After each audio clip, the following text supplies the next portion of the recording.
తెలంగాణ ప్రాంత బిడ్డలందరికీ కూడా తెలవాలి. అసలు ఫార్ములా ఈ రేస్ అనే ఒక ఎపిసోడ్ని ఎందుకు తీసుకొచ్చిలో బహుశా తీసుకొచ్చిన వాళ్ళకు కూడా అర్థమై ఉందో లేదో నాకు కూడా తెలియదు. నేను ఎందుకు ఈ మాట అంటున్నానంటే ఫార్ములా ఈ రేస్కు సంబంధించి న్యాయ నిపుణుల విభాగం కానీ రాజ్యాంగబద్ధంగా చట్టబద్ధంగా నిధుల మళ్లింపు జరిగింది. దాంట్లో ఎలాంటి అవినీతి మరకలు లేవు, ఎలాంటి అవినీతి జరగలేదు. మీ అందరికీ ఇంకొకటి కూడా చెప్తా. మీకు ఇక్కడ కనబడుతున్న వ్యక్తి అసామాన్యుడు అని మీరు అనుకుంటున్నారేమో. ఈయన పేరు కల్వకుంట్ల తారక రామారావు. సిరిసిల్లకు సంబంధించిన ఎమ్మెల్యే, రాష్ట్రానికి సంబంధించిన ఐటీ మినిస్టర్గా పనిచేసిండు, మాజీ మంత్రి. అయితే తెలంగాణ రాష్ట్రంలో నేను అబ్జర్వ్ చేసిన వరకు, అంటే నేను పరిశోధించిన వరకు, నేను అధ్యయనం చేసిన వరకు మీకు కొన్ని వాస్తవాలను నేను తెలియజేస్తా. తెలంగాణ ప్రాంత బిడ్డలందరికీ కూడా తెలవాల్సిన విషయం ఏంటంటే 2014 ముందు తెలంగాణ రాష్ట్రంలో చంద్రబాబు నాయుడు అనే ఒక వ్యక్తి ఉన్నాడు. మీ అందరికీ తెలుసు. ఇప్పుడు ప్రస్తుతం ఆంధ్రప్రదేశ్ ముఖ్యమంత్రి అనుకుంటా, తెలుగుదేశం పార్టీ నుంచి. నేను ఎందుకు చెప్తున్నా అంటే ఈ తెలంగాణలో హైటెక్ సిటీ అనే దానిని నేనే డెవలప్మెంట్ చేసిన అని ఒక చరిత్ర అందరికీ తెలిసిందే. అయితే దానికి సంబంధించి అమెరికాకు సంబంధించిన ఒక విద్యార్థి ఇక్కడికి వచ్చి పరిశోధన చేసిన తర్వాత ఏ విధంగా అక్కడ భూములను కొనుగోలు చేసిళ్ళు, దానికంటే ముందు జరిగిన భండారాన్ని బయటపెట్టింది. ఇది మీరు ఇప్పటికీ యూట్యూబ్లోకి వెళ్ళి సెర్చ్ చేసినా కూడా వాస్తవాలు మీ ముందుంటాయి. అయితే నేనేమంటున్నా, విజనరీ అని సిబిఎన్ అంటాడు, అంటే నారా చంద్రబాబు నాయుడు అంటారు. అయితే దాని గురించి నేను పక్కన పెడతాను. అమెరికాలో కొలువు చేసుకున్న తర్వాత స్వరాష్ట్రానికి వచ్చి ఉద్యమంలో పాల్గొని స్వరాష్ట్రానికి సంబంధించిన కావాల్సిన పరిశ్రమలను ఇక్కడి ప్రజల అభివృద్ధి కోసం కృషి చేసిన వ్యక్తి ఎవరున్నారంటే తారక రామారావు, కేటీఆర్ ఎందుకు కృషి చేసిండు అంటే ఇక్కడి ప్రాంత బిడ్డలకు సంబంధించి తెలంగాణ ఉద్యమంలో పాల్గొన్నప్పుడు కొన్ని జరిగిన సంఘటనలు, అంటే ఉపాధి కల్పన విషయంలో కానీ, యువతను పట్టించుకునే విషయంలో కానీ, హైదరాబాద్ అభివృద్ధి పైన కానీ, దాంతోపాటు ఇతర దేశాలలో తనకు ఉన్న సౌలతులు కానీ, అక్కడ ఉద్యోగ వ్యవస్థకు, అక్కడ పరిశ్రమలకు కల్పించే రాయితీలను కానీ అన్ని రకాలుగా చూసిన వ్యక్తి కేటీఆర్. సో కేటీఆర్ 10 సంవత్సరాల పాటు ఉన్నారు. నేనేమంటున్నానంటే ఐటీ మినిస్టర్గా కేటీఆర్ ఉన్నప్పుడు ఇప్పుడు ఐటీ మినిస్టర్ శ్రీధర్ బాబుకు తేడా చూడండి, మీ అందరికీ అర్థమైపోతుంది. నేను ఇంకొక విషయాన్ని ఏం చెప్తున్నానంటే కేటీఆర్ని ఎందుకు అరెస్టు చేయాలి, కేటీఆర్ను అరెస్టు చేస్తే వచ్చే లాభం ఏంటి, అసలు కేటీఆర్నే టార్గెట్ చేయాల్సిన అవసరం ఈ రాష్ట్ర ప్రభుత్వానికి ఎందుకు వచ్చింది? నిజానికి ఆశ్చర్యం అనిపించవచ్చు మీ అందరికీ, కానీ ఇది వాస్తవం. ఎందుకు నేను ఈ విషయాన్ని చెప్తున్నానంటే తెలంగాణ సమాజానికి మొత్తం తెలియాలి కాబట్టి చెప్తున్నా. కేటీఆర్ ఎక్కడ విన్నా ఈ పేరు ఒక ఐటీకి బ్రాండ్ అంబాసిడర్గా కనబడుతుంది. నేను క్లారిటీగా చెప్తున్నా, ఐటీకి బ్రాండ్ అంబాసిడర్గా కేటీఆర్ అనే పేరు నినాదంగా కనబడుతుంది. అయితే కేటీఆర్కు సంబంధించి చేసిన తప్పేంటి అంటే హైదరాబాదుని అభివృద్ధి చేయడం అండి, హైదరాబాదుకు పరిశ్రమలు తీసుకురావడం, హైదరాబాదుకు సంబంధించి ఎదుగుదలకు తోడ్పడడం,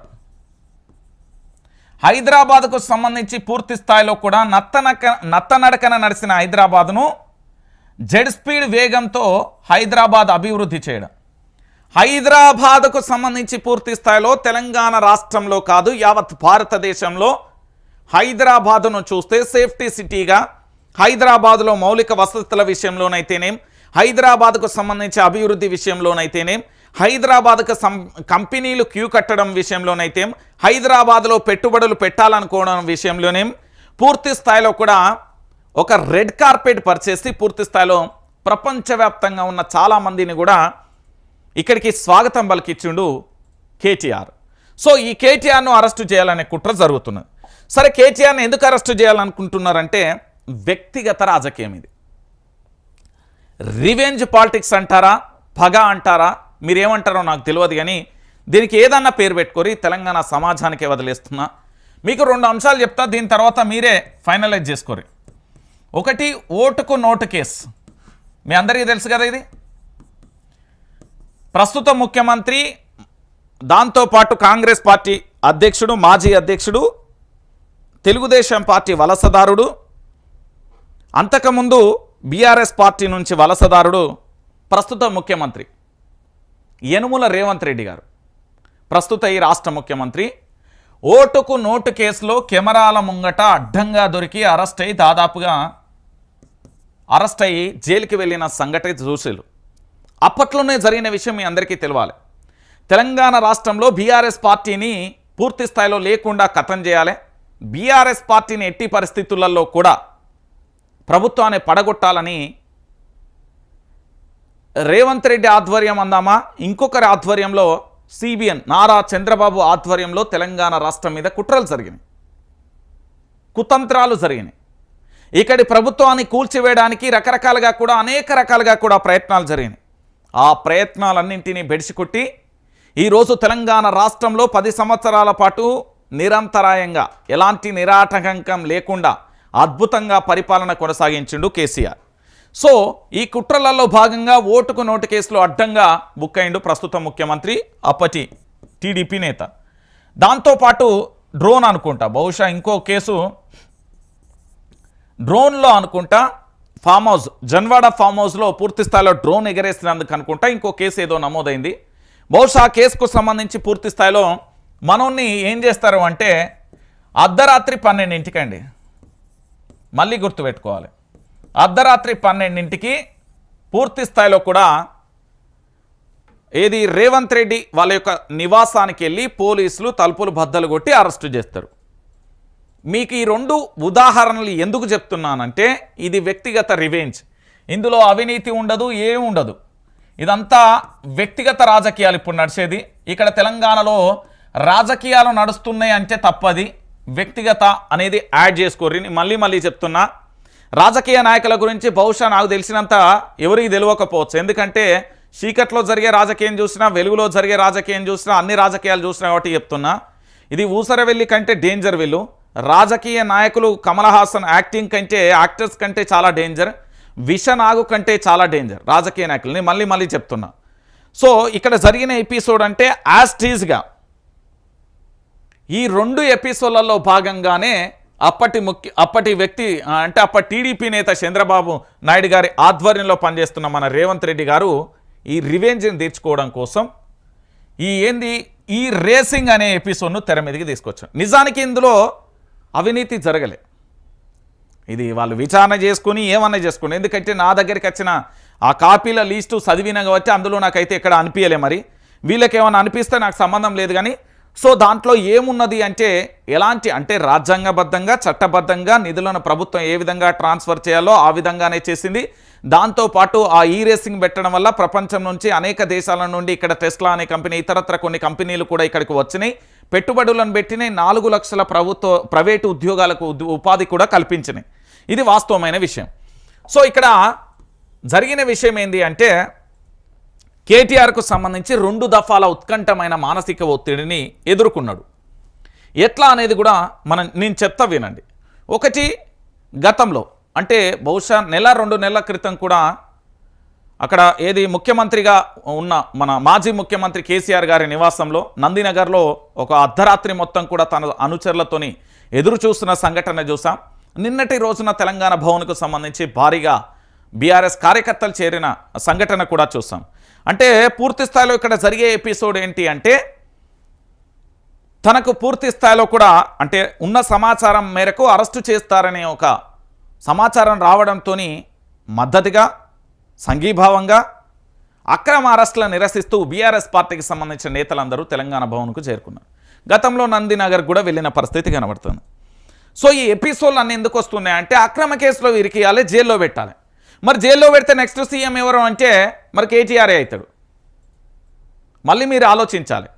జైలుకు గనక ఒకవేళ కేటీఆర్ను పంపిస్తే అసమర్థమైన ఆలోచనతోని ముఖ్యమంత్రి రేవంత్ రెడ్డి గారు వాళ్ళ చుట్టూ ఉండే ఎవరు వాళ్ళ బ్యాచ్కి సంబంధించి ఎవరన్నా తప్పుడు సలహాలను కనుక స్వీకరిస్తే పూర్తి స్థాయిలో తెలంగాణలో మాత్రం మళ్ళీ అధికారంలోకి బీఆర్ఎస్ అయితే వస్తుంది పక్కాది. 2028 600 అయినా 100 101 అయినా కూడా అధికారంలోకి బీఆర్ఎస్ జెండా ఎగురుతుంది. ఇక్కడ దాదాపుగా 119 స్థానాలలో 119 స్థానాలు వచ్చినా ఆశ్చర్యం లేదు. నేను చెప్తున్నా కదా, ప్రజలు అంత కోపం మీద అంత ఏంది అంటే పిడికిలి బిగించి పండ్లు గటకటకట అని నవ్వులుతున్నారు, గుర్తుపెట్టుకోరు. సో ఇక్కడ ఏంది అంటే పూర్తి స్థాయిలో కూడా తనకు మద్దతుగా తెలపడానికి వచ్చారు. సో దీంట్లో తప్పులేదు, అక్కడికి వస్తున్నారు. అంటే అక్రమ అరెస్టులు చేయడం వల్ల ముఖ్యమంత్రి ఎందుకు అవుతాడు అంటే ఒక తప్పుడు కేసు వల్ల లేకపోతే అది నిరాధారమైన తెలిసిన తర్వాత ప్రజలు ఊరుకోరు కదా. ఇక్కడ జీవించే హక్కు ఉంటుంది, ఇక్కడ ప్రజాస్వామ్యం ఉంటుంది, ఇక్కడ ప్రశ్నించే హక్కు ఉంటుందని మనం మాట్లాడుకుంటాం. కానీ ఇది కర్కశమైన కాంగ్రెస్ ప్రభుత్వం మధ్య మనం సముద్రంలో ఈత కొడుతున్నాం. మనం సముద్రంలో ఒడ్డుకు చేరాలి, సముద్రం మధ్యలో మనల్ని వదిలేసి. ఇప్పుడు తెలంగాణ పరిస్థితి కూడా గదే. తెలంగాణ రాష్ట్రం అద్భుతంగా ఉన్న తెలంగాణ రాష్ట్రాన్ని తీసుకుపోయి సముద్రం మధ్యలో వదిలేసి ఇప్పుడు తెలంగాణ ప్రాంతం బిక్కుబిక్కుమంటున్నది. ప్రశ్నిస్తే కేసులు, నినాదిస్తే అరెస్టులు, వాళ్ళకేమైనా కోపం వస్తే జైలు. ఇది పట్నం నరేందర్ రెడ్డి విషయంలో అర్థమైపోయింది, లగచర్ల బాధితుల విషయంలో అర్థమైపోయింది, మాలాంటి విషయంలో జర్నలిస్టుల విషయంలో కూడా అర్థమైపోయింది. సో ఇప్పుడు కేటీఆర్ మీద ఈ కుట్ర జరగడానికి కారణం ఏంటి అంటే ఆ 2 ఎపిసోడ్లు, ఏదైతే ఓటుకు నోటు కేసు, ఇంకోటి డ్రోన్ అనుకుంటా బహుశా, ఈ 2 కేసులలో ఏ విధంగా అరెస్ట్ అయిందో అట్లా కేటీఆర్ను నేను అరెస్టు చేయాలి. ఎట్లా వాళ్ళ నాయన కేసీఆర్ను అరెస్టు చేయలేకపోతున్నా కాబట్టి కొడుకు నన్ను అరెస్ట్ చేసి ఆ బాధ ఏందో చూపెట్టాలనే కోణంలో రేవంత్ రెడ్డి వ్యక్తిగతంగా ఖర్చు ఉంది అనేది విశ్వసనీయ వర్గాల నుంచి మనకు అందుతున్న సమాచారం. ప్రభుత్వం అంటే పూర్తి స్థాయిలో అసెంబ్లీ సాక్షి చెప్పిండాయి, మొగోన్ లెక్క చెప్పాడు కేటీఆర్. ఏదైనా ఉంటే పూర్తి స్థాయిలో డిస్కషన్ చేద్దాం, మాట్లాడుకుందాం. నా మిత్రులు వాళ్ళందరూ చెప్తా ఉన్నారు ఏదో ఫార్ములా ఈ రేస్లో అవినీతి జరిగింది అని చెప్తున్నారు కదా, అసెంబ్లీ సాక్షిగా చర్చ చేద్దామని చెప్పిండు కేటీఆర్. మరి దాని గురించి ఏమన్నా వచ్చిల్లా అంటే లేదు. ఎందుకు అంటే యావత్తు తెలంగాణ సమాజం కూడా ఎందుకు ఆలోచించాలంటే అక్రమ కేసులు, అక్రమ అరెస్టుల గురించి పూర్తి స్థాయిలో నినాదించాలి. లేకపోతే ఈ తెలంగాణ రాష్ట్ర వ్యాప్తంగా కూడా పూర్తి స్థాయిలో ప్రశ్న అనేదే సంపేస్తారు. ప్రశ్నించకపోతే సబ్జెక్టు తెలుసుకోలేం, ప్రశ్నిస్తేనే వాస్తవాలు తెలుస్తాయి, ప్రశ్నిస్తేనే ఎదురు తిరుగుతేనే అసలు నిజాలేందో తెలుస్తాయి. కాబట్టి ప్రశ్నిస్తున్నారు కాబట్టి కేటీఆర్ను కూడా సేమ్ నన్ను ఎట్లా అరెస్ట్ చేసిండో గట్లా అరెస్ట్ చేయాలనేది వాళ్ళ యొక్క ప్లాన్ అండి. ఇది క్లియర్ కట్, రైట్. ఇక ఈ ఫార్ములా కథ ఏంది, లక్షణం ఏంది అనేది ఒక్కసారి మనం చూద్దాం, పక్కా చూడాలి. ఇగో గీ బండి గివే తెలంగాణలో, ఇగో గిదే ఈ రేసు అంటారు కదా, ఇగో గీ పోటీలు పెట్టినందుకు ఇక్కడ ఇగో అసెంబ్లీ సాక్షిగా తొడగు ఇచ్చి చెప్పిండు, నేను సిద్ధంగా ఉన్నా, ప్రభుత్వం సిద్ధమా. ఇగో గీ రేసింగ్ పెట్టినందుకు ఇందులో అవినీతి జరిగిందని ఆరోపణలు చేస్తున్నారు. మరి ఎంత అవినీతి ఆరోపణలు జరుగుతున్నది అనేది కూడా నేను ఒక్కసారి మీకు చెప్తా. ఈ ఫార్ములా ఈ రేస్ అంటే ఏంటిది, ఏం కథ అన్నీ చెప్తా. కన్ను